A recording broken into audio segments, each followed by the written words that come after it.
Now I'm in BYU. Why did I go there in the first place? I was a pretty good boxer. And the University of Idaho were looking for boxers. And I was, at my weight, an extremely good boxer, because I didn't lose fights. And to my knowledge, only lost one. And I fought the kid a second time, and they stopped the fight. So I won on a TKO. Now, but I didn't care about that. I only wanted to know one thing.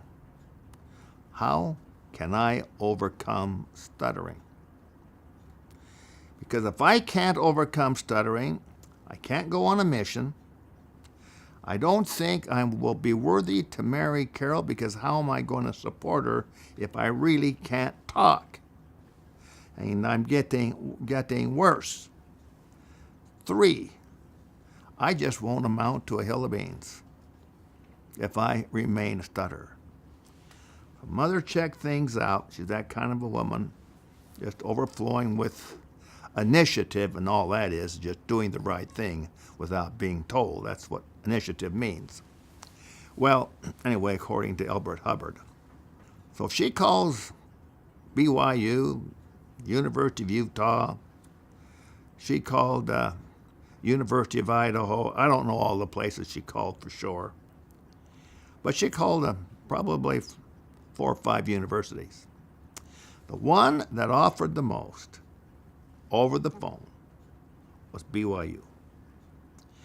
In my mind, I believed that BYU means Brigham Young University.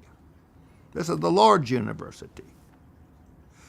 It believes that the glory of God is intelligence. And so do I. Boy, I know.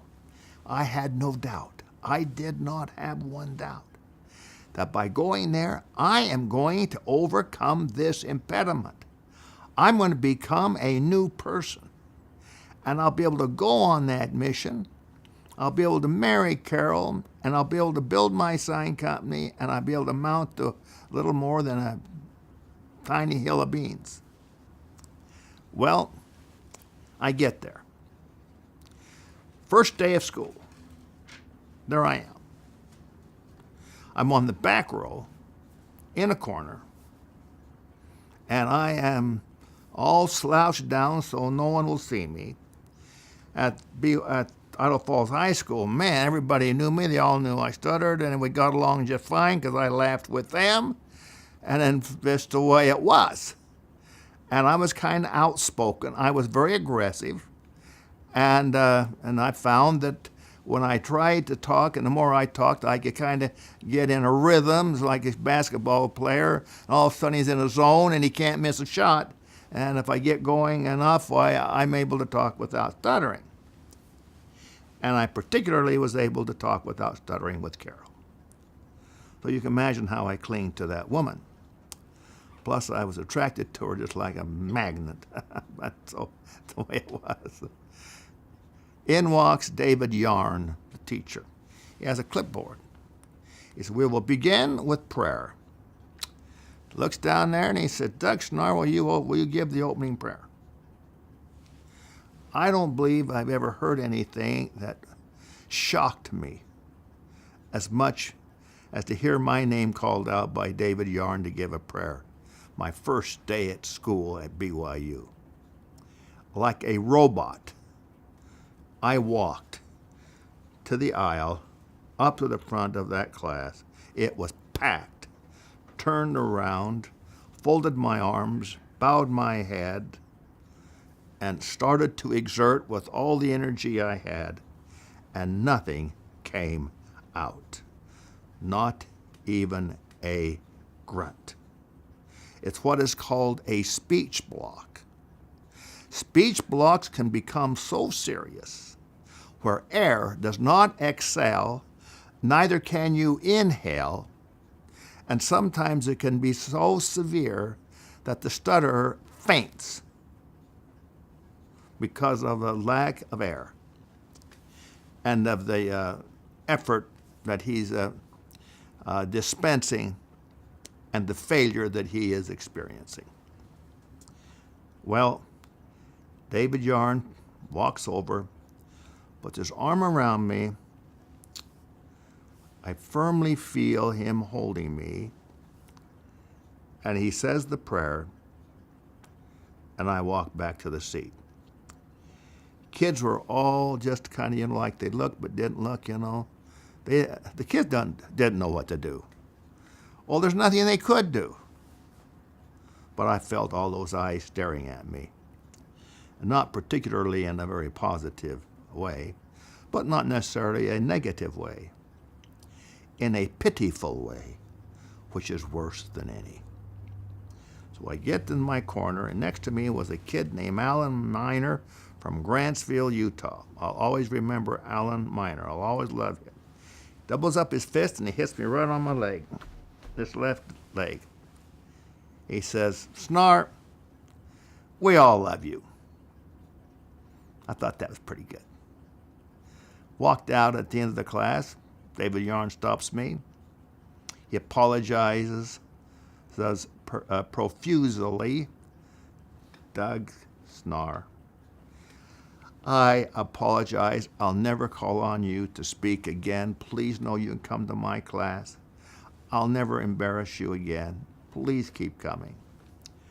And I nodded my head in the affirmative. He says, "We have a wonderful program for speech therapy." Well, I already knew all of that. I was enrolled in that program, and that was later on in the day, the first class. So I go, whole bunch of kids there. We're all stuttering, all of us. So we shared that in common. And then I looked around, and we started to learn a little bit about what stuttering was. Well, I already knew what stuttering was to me, and I particularly didn't care to know what it was to anybody else, because I'm not there to help them overcome their stuttering. I'm there that they will help me, that is the teachers, with my stuttering. That's all I wanted to know. But it drug on. A few days went by. Now we're into the next week. And this is dragging on. I get reminded of Shakespeare, it's a lot about nothing. But all I care about is, I don't care about the sophistries of the impediment. I only care about the characteristics of its overcoming or being overcome. I want to get rid of it. I hated it. It was my worst enemy. That's all I cared about. I wanted to kill it. Well, so then in the second week, a little bit toward the end of the week, a graduate student who stuttered took me in a car from the campus down to Center Street to J.C. Penney's. I said, "Now, Doug, here's what you do. You walk in that store, and the waiter or whatever will come up and ask you, 'Can I help you?' You say yes, but you stutter the word yes. And look at whatever you want to look at. Now, of course, you're not going to buy anything, but you're going to ask questions. And we want you to stutter on every word that you say, on purpose." I did that. So when I finished, got out on the street, she said, "You did perfect. You stuttered wonderfully well. You stuttered on every word." And all I could think about, if you're drunk and you want him to overcome his drunkenness, you don't say, "Drink all this liquor," and hand him a big bottle, whatever that bottle is, Jack Daniels or whatever it is. Because that's not going to help, in my mind. So I couldn't understand the logic of this. Well, I found out later in the day, we went back to the school. The idea is this. When you stuttered on purpose, who was in control? Was your impediment in control, or were you in control? Now, if you can control your stuttering in as much as you tell yourself to stutter, you can also control your impediment by telling yourself you're not going to stutter. That's the biggest pile of bullshit in the world. And that's what they thrust upon me. Now, while we're at it, I'm going to define the word bullshit, because I use that word selectively, and I've chosen that word purposefully to explain beautifully what I consider the reality of what I experienced. What is bull? Most everybody I talk to say, well, a bull is a male cow. I said, like, impossible. A cow is female.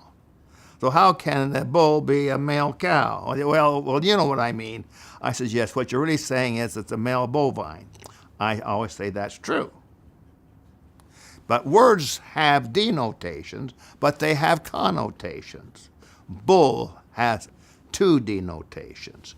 One is it is a male bovine, but also bull is what was used when the Pope of Rome would issue an edict to his clergy and the membership of the Catholic Church. That was called a bull, and every history book worth its salt will recognize that and characterize it as such. It's a bull. That's what it was called, because it's predominant. The bull is predominant. And hence these words that are in that papal letter, that's what the dictionary says, papal letter, to help define what a bull is. So what would happen is the clergy would get this bull. Well, human nature being what it is, they'd look at this bull. Oh, brother, here comes another one of these. What we can do and can't do, and, blah, blah, blah. And many would say, shit. So the dictionary also characterizes the word shit to mean nonsense, as well as in something that we get rid of because the body doesn't need it. So bullshit is a declaration of nonsense. And that's what I had experienced. A declaration of nonsense in a transcendent manner.